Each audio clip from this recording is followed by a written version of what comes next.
Un favor antes de morir, por Ramiro Calderón. Hace ya algunos años había nacido una pequeña, hija de una familia disfuncional donde la mamá era una persona muy ocupada y trabajaba mucho porque era proveedora de todo, y un papá promiscuo y con problemas de alcoholismo. Pues la pequeña había crecido en medio de conflicto familiar en el cual había gritos, golpes, insultos, exigencias y prohibiciones. Todo este maltrato continúa hasta su adolescencia, donde empezó su interés por los chicos y se sumergió en un mundo de fantasías, donde las relaciones y situaciones fantasiosas eran constantes para evadir la cruda realidad en la que se encontraba. Pues fue así como formuló relaciones totalmente insanas consigo misma, con la familia y con los amigos. Al igual, había aceptado varios insultos, actitudes que le hacían daño, de personas que ni siquiera merecían comportarse de esa manera con ella. Fue así como todo este resentimiento se había guardado y fue manipulada, controlada, utilizada, humillada, maltratada verbalmente y explotada. Sumergida en la desesperación y en la culpa, decidió buscar ayuda algún día.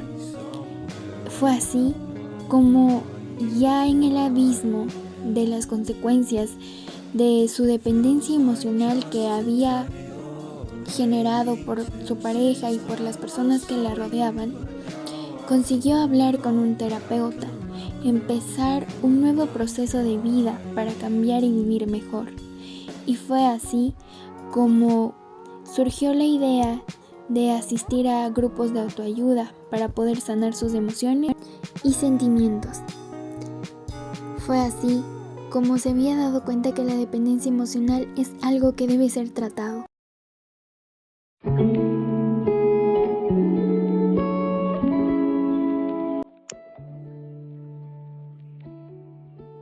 Que dura toda la vida. Oscar Wilde. Buenas noches con todos. Reciban un cordial saludo de quienes conformamos este equipo de trabajo: Mayerlin Carvajal, Evelyn Quispillo y mi persona, Naidelin Rosero. En esta ocasión le entrevistaremos a la psicóloga clínica Montserrat Delgado, de la ciudad de Manta, con el objetivo de entender la neuropsicología de la dependencia emocional, los aspectos y comportamientos de la misma. Ya, para comenzar, la neuropsicología de la dependencia emocional, como se sabe, no existe mucha información, es un tema poco tratado. Sin embargo, esto conlleva aspectos y comportamientos que se han visto normalizados por nuestra sociedad, por lo que hemos visto necesario conocer más sobre el tema. Y para empezar preguntándole, quisiera saber en su conocimiento qué es la dependencia emocional. Bueno, buenas noches con todos. De hecho, sí, tienen mucha razón en relación al tema de que es un tema bastante, socialmente bastante frecuente, más de lo que a veces se espera. Pero también tienen razón al decir que no hay mucha información respecto a la psicología en relación a este tema, ¿ya? Quizás puede que por su falta de contenido científico o la falta de intervención o la falta de considerarse como una problemática como tal, no haya mucho estudio en relación a esto. Pero si hablamos en relación a dependencia emocional, la palabra misma lo dice, dependencia, de depender. ¿Emocionalmente de quién? Muchas veces no es como nosotros quisiéramos, de uno mismo. Es una afinidad o una dependencia entregada a otros o a otras personas. Generalmente suele ser bastante inclinada hacia la pareja, pero eso no quiere decir que no pase en otros aspectos de nuestra vida. Puede ser, si tenemos que establecer un concepto como tal, podría ser necesidades afectivas no cubiertas, que intentan llenarse con la presencia de otra persona en nuestra vida. Otra situación, aspecto importante en nuestra vida, no específicamente también hacia una persona como tal. Ah, sí, es verdad. Es como que tipo, no, ¿por qué hacemos esto? O sea, es como que nos aferramos tanto a alguien que para mí Exacto. está Puede mal. ser personas o acciones o lugares. Sí, por eso también, sabiendo todo esto, sabiendo que también nos puede llegar a afectar, Para usted, o cómo, o sea, digamos en la ciencia, ¿qué partes del cerebro se verían afectadas de una persona dependiente? Bueno, como ya lo decíamos, como no hay mucho estudio en relación a cómo funciona anatómicamente todo esto de la dependencia emocional, si bien es cierto, hay dos partes del cerebro que tienen una fuerte inclinación en lo que es nuestro estado de ánimo, emociones, etcétera, y eso lo es la amígdala cerebral y el hipotálamo. En la amígdala cerebral se concentran todas las emociones relacionadas al miedo, el placer, la ira, etcétera. Entonces, si hablamos de un problema de dependencia, quiere decir que a veces es más, no es relacionada al bienestar, sino al malestar, hablamos un poco de que puede que haya un problema en esta área, ya que de un modo bastante consistente puede ser una respuesta canalizada correcta o incorrectamente en relación a una emoción. Y si hablamos un poco también del hipotálamo, aquí tenemos todo lo que puede ser bastante normal e indispensable en el ser humano, como lo es el pulso, la sed, el apetito, los patrones del sueño, etcétera. Entonces, si hay una situación que está afectando esta área, podríamos también tener una reacción de respuesta más defensiva y conflictiva en relación a esto. Como no hay mucho en relación que decir a la anatomía de la situación, pues creo que podríamos estar hablando también de estas dos áreas importantes en nuestro cerebro, relacionadas 100% a la respuesta o la forma en la que canalizamos nuestras emociones. Es importante esto saber porque, digamos, la gente no sabe que también, digamos, por esto, ellos creen como que, es algo así, como que sin importancia, pero Exacto. dándonos cuenta tiene mucha importancia y nos puede perjudicar en bastante en nuestro, digamos, en nuestro Claro cerebro, que sí. en nosotros mismos. Por eso quisiera también saber, o sea, que nos explique un poquito más de cómo se generaría una dependencia emocional en una persona. Bueno, como ya lo dijimos al inicio, si tendríamos que establecer un concepto como tal de dependencia emocional, podríamos hablar de necesidades afectivas no cubiertas, que intentamos llenar con acciones, espacios, lugares, personas en nuestra vida. ¿Qué quiere decir? Que lo que necesito que otro me pueda proveer es en realidad lo que necesito trabajar en mí misma o en mí mismo, ¿no? Entonces, si podríamos hablar de cómo empieza, podríamos quizás hablar de una necesidad afectiva no resuelta en cualquier aspecto de nuestra vida, en cualquier área de nuestra vida. Generalmente, muchas personas podrían decir que tiene un inicio en la infancia y que es por necesidades afectivas en la infancia o heridas en la infancia no resueltas. Sí, podría ser esa una razón, pero también podría haber ocurrido en alguna otra etapa de nuestra vida, nuestra primera ilusión amorosa, nuestro primer vínculo afectivo significativo inestable, relación con la madre o el padre, etcétera, etcétera, etcétera. A veces hasta con otras generaciones, ya sean abuelos, hermanos, a veces hasta en el ámbito educativo. Tiene muchas variables o muchos posibles indicios, y eso en realidad solo se podría saber desde el descubrir en cada persona dónde nació, cuál es la raíz de este problema, porque sí, depender emocionalmente de otros o de otra persona o de otra acción, otro lugar, y de que de eso dependa nuestra estabilidad emocional es un problema. Entonces, creo que cada persona podría tener una raíz muy diferente a la que se podría creer. Es como generalizar que todo podría ser heridas de la infancia, cuando realmente podría haber ocurrido en algún otro aspecto de la vida de la persona. Y eso es muy, pero muy personal. Ajá, con todo lo que usted nos habla, es tipo como existe un ciclo de dependencia. O sea, en este caso, el ciclo de dependencia se repetiría. ¿Y cuáles serían los patrones de comportamiento? O sea, que nos podríamos nosotros dar cuenta por decir, esta persona depende de esta persona. Todos los ciclos se repiten, empezando por ahí, más que todo si son ciclos conflictivos, ciclos que dependen hasta cierto punto de un trabajo que tiene que ver con el recurso emocional propio. Eso es como decir el ciclo de la violencia, si no se trabaja, se repite. Puede que no con la misma persona, pero si no rompemos el ciclo, vamos a buscar a otra persona con características distintas o a veces similares y estamos de nuevo en la misma situación donde veníamos huyendo. Asimismo, en esta situación, al igual que todos los ciclos repetitivos conflictivos, la única forma de salir de ellos es trabajándolos. ¿Y de qué se requiere para trabajarlos? Rompiendo el ciclo con recursos emocionales propios que hay que descubrir, que hay que trabajar, etcétera, etcétera.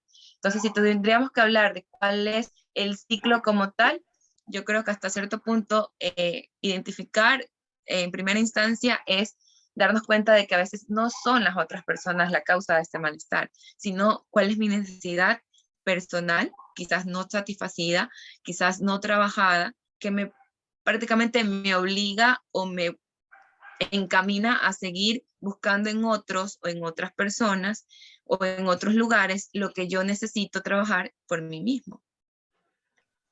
Oh, es muy interesante esto, la verdad. O sea, digamos, nos brinda mucha información que es relevante y quizás no todas las personas o sea, saben que tampoco, digamos, vayan a encontrar en internet, digamos, y no va a haber esas cosas.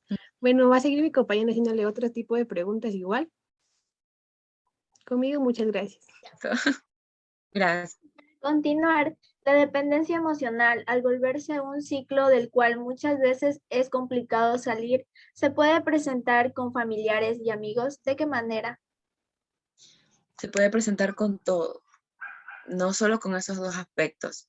Ya lo dijimos hace un momento, y es que la dependencia emocional es un problema, sí, y que si no lo trabajamos puede ser repetitivo, pero no solamente con familias y amigos.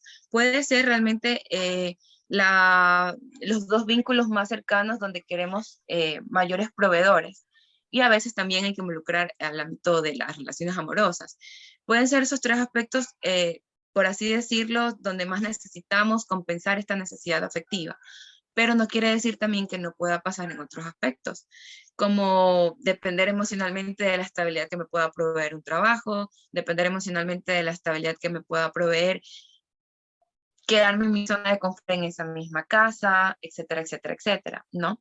Que sí, que es más probable que podamos depender emocionalmente, familias y pareja, sí, claro que sí, porque son nuestros vínculos más cercanos, más frecuentes, más importantes o significativos, pero no quiere decir que no puedan pasar en otro tipo de vínculos.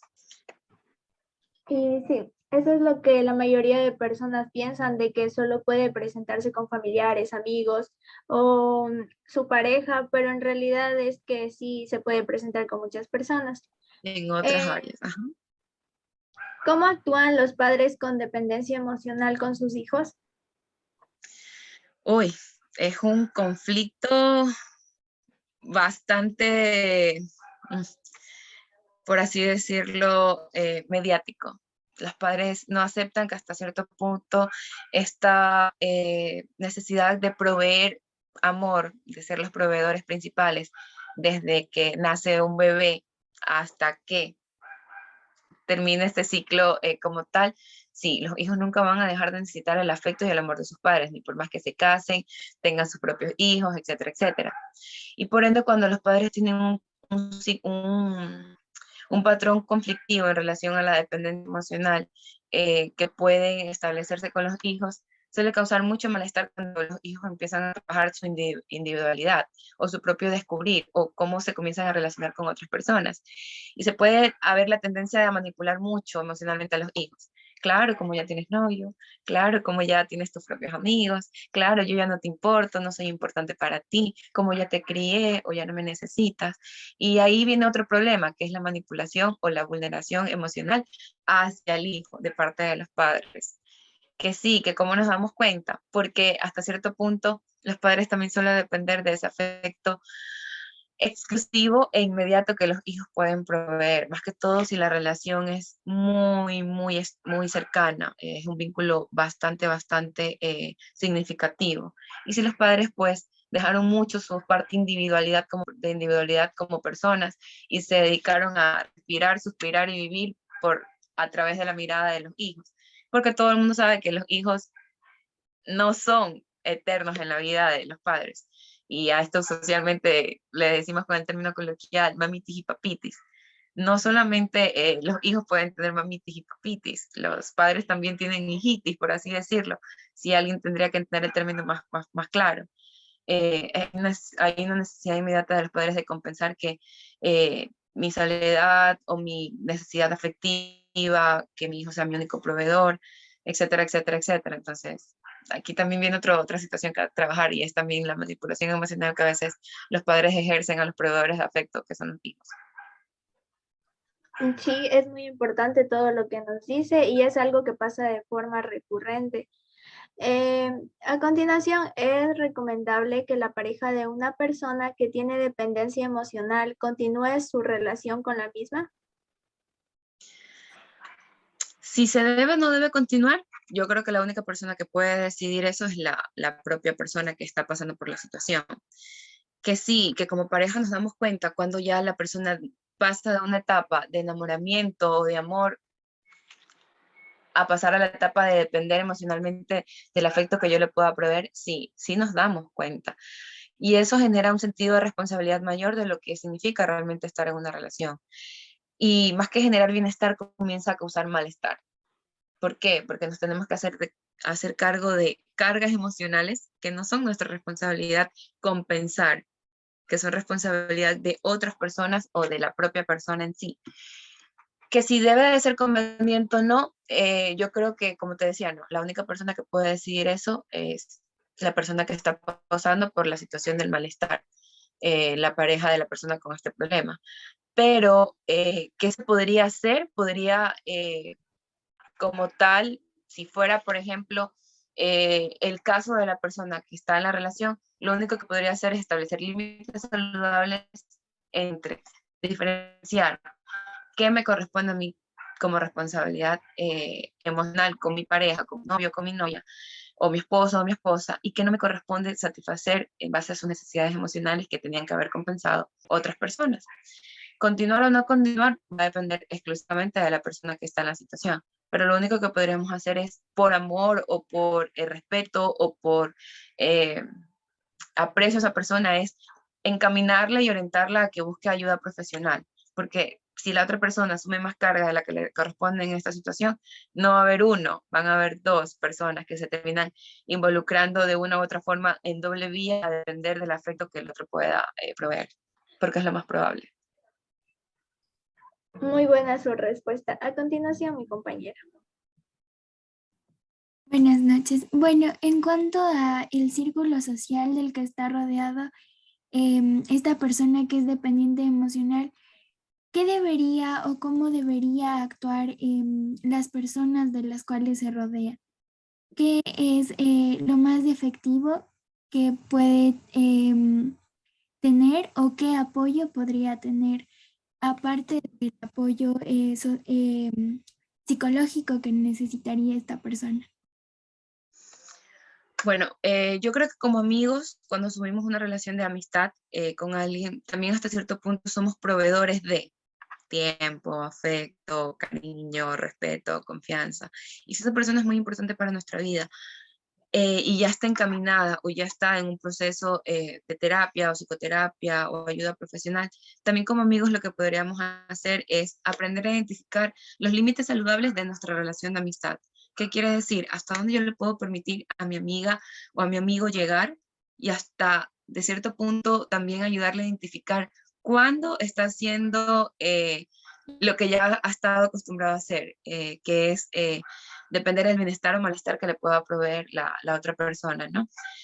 En las relaciones de dependencia emocional con amigos es muy frecuente escuchar esto de, pero tú ya no me quieres, claro, como ya tienes otros amigos, claro, como yo no soy importante, claro, como ya tienes novio, como ya no vives cerca mío, o como ya salimos de la universidad o del colegio, yo no te importo, todo con tus nuevos amigos. Entonces, también viene mucho esta tendencia a manipular emocionalmente a la otra persona y hacer ver como el problema a la otra y no como en realidad cosas que tiene que trabajar la persona que está siendo parte de este problema, de este círculo conflictivo.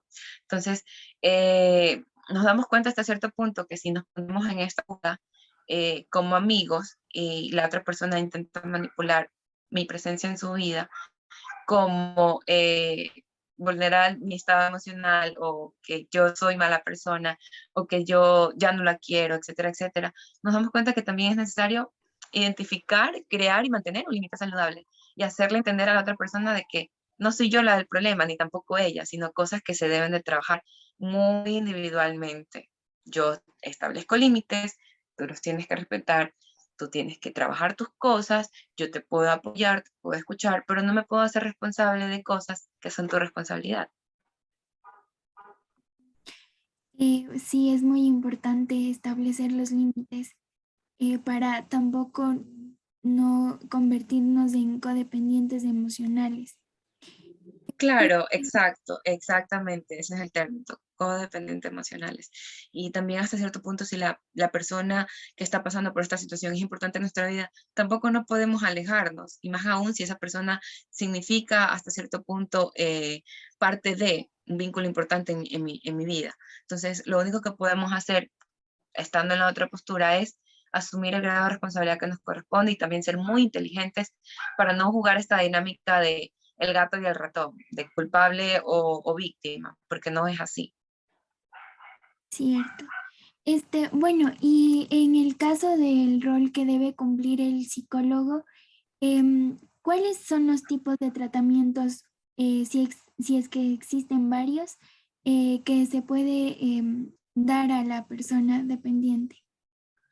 Bueno, en primer lugar, empezando un proceso de psicoterapia con una persona que tiene como motivo de consulta este malestar, en primer lugar, el primer paso es identificar todo lo que corresponde a esta situación problemática, que no es solamente canalizarlo, hablarlo, expresarlo, sino también asumir el grado de conciencia de cuáles son los puntos más conflictivos de esta situación.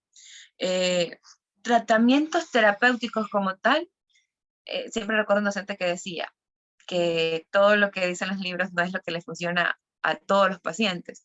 Y eso es algo que ustedes en algún momento, cuando sean psicólogas, se van a dar cuenta. No nos podemos basar en lo que dice la evidencia científica y ser muy estrictos, porque cada paciente tiene necesidades diferentes y el psicólogo tiene que adaptarse a esas necesidades exclusivas que tiene el paciente.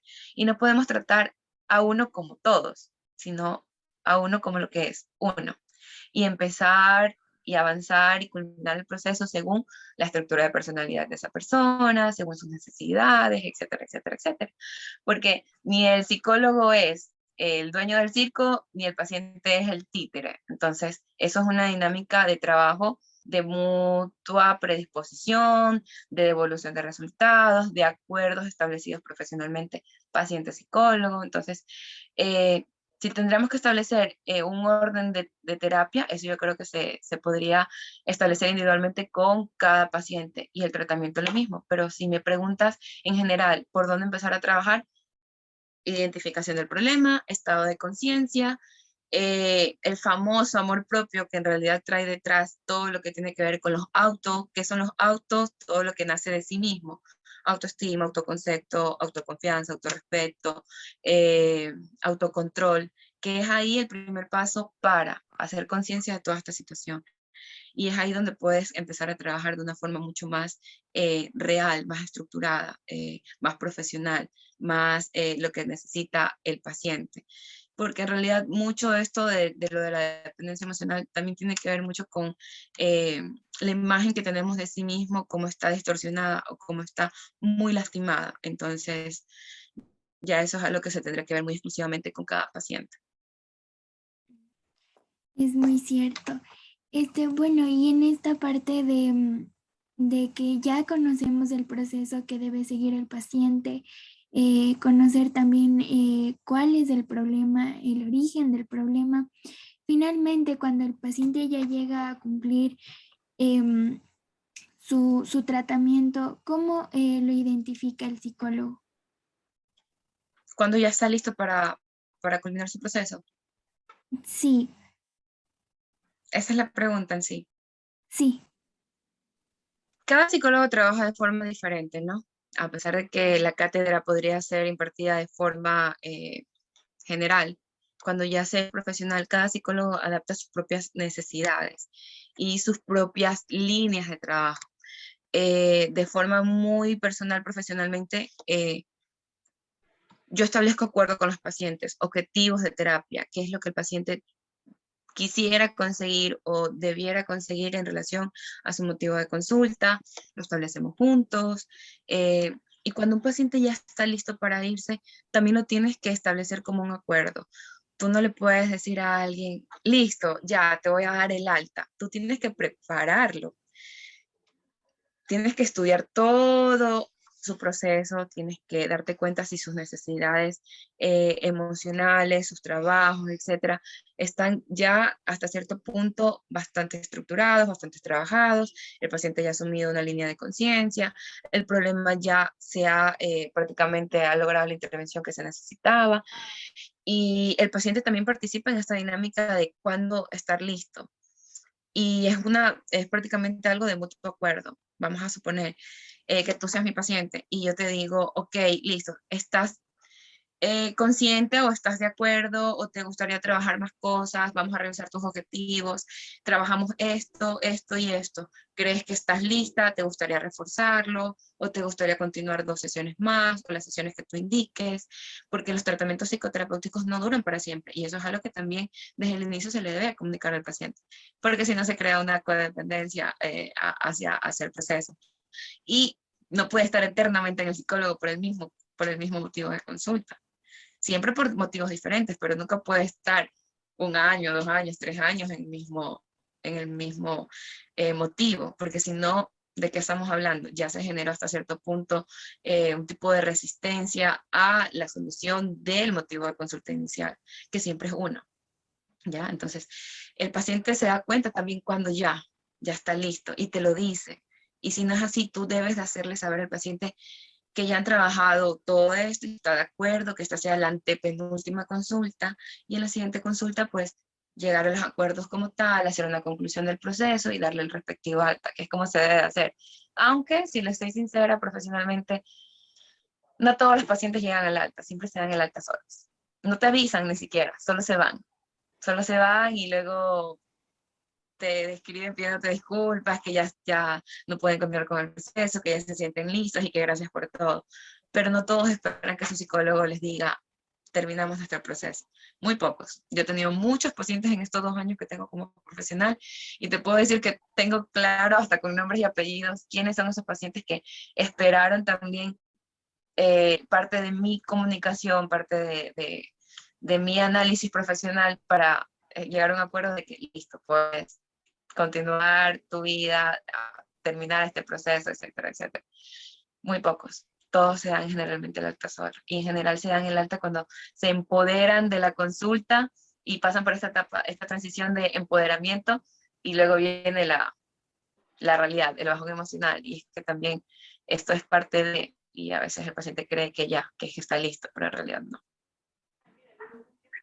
Bueno, entonces, bueno, es un proceso interesante el que tienen que pasar para poder lograr tener una estabilidad emocional que sea apta para una mejor vida.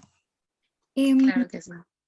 Entonces, para concluir, gracias, le agradecemos mucho por brindarnos esa información muy valiosa, tanto para nosotros como para las personas que nos van a observar.